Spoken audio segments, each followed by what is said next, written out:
tubayozaayoza ate Kaliisoliiso wa Gavumenti Betty Olive Namisango Kamya alabudde abantu okomya okutiitibya abanene abakwatibwa mu bikolwa eby'obuli obw'enguzi. Abyogedde ku nsinkano gy'abaddemu n'olukiiko lutabaayo enzikiriza mu ggwanga eya Inter-Religious Council of Uganda ku kitebe kyabwe e Mengo.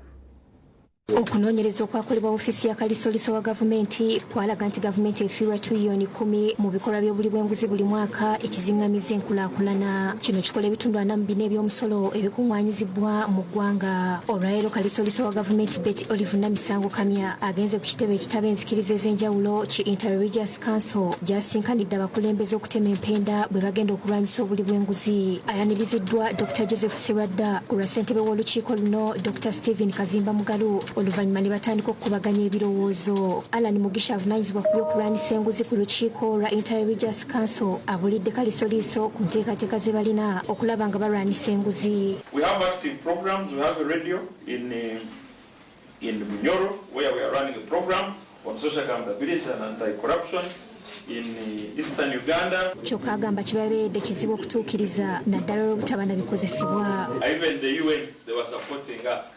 Social accountability, they have said please hold on. Dr. Joseph Sirwadda nga yayanjudde obubaka bw'olukiiko asiimye ensisinkano eno gy'agambye nti erina ettoffaali ddene mu kulwanyisa enguzi. Ensisinkano etugasizza 1 IGG atuwadde update ku lutalo luno lwalimu olw'okuzikiza obulyake obuli bw'enguzi n'obubbi obuli mu bitongole bya gavumenti. Asabye Gavumenti okubabuulira bye batuuse ku misango egyekuusa ku buli bw'enguzi kibeere ekyokulabirako n'okubazaamu amaanyi.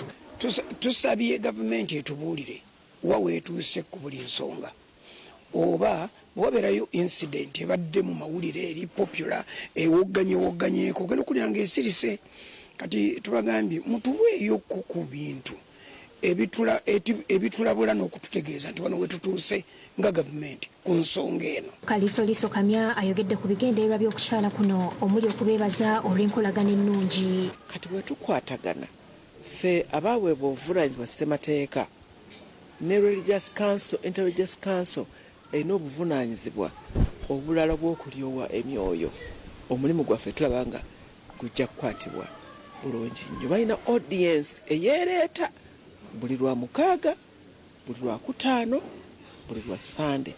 Alajanidde bannaddiini obutamuleka yekka mu lutalo lw'okulwanyisa enguzi nga babuulira bannayuganda obuvunaanyizibwa bwe balina mu lutalo luno. Agamba nti kati essira balitadde ku kusomesa omuntu wa bulijjo ku bulabe obuli mu kulya enguzi n'okugirwanyisa. Muli bankizo nnyo mu lutalo luno, ffe mwe tuleetera information, ffe tukozesa obuyinza bwe tulina. Awunzisa alabula bannayuganda okukomya okutiitibya abanene abakwatibwa mu bikolwa by'okulya enguzi kuba kiraga kifaananyi kibi. Omanyi nti omuli w'enguzi gwe gwakosa tomulwanirira kuba gwe gwabbye abbye eddagala ly'omu ddwaliro kyebavudde otwalayo omwana wo n'afa. Twagala mindset change. Disani Mutyaba yakusakidde eggwire eno.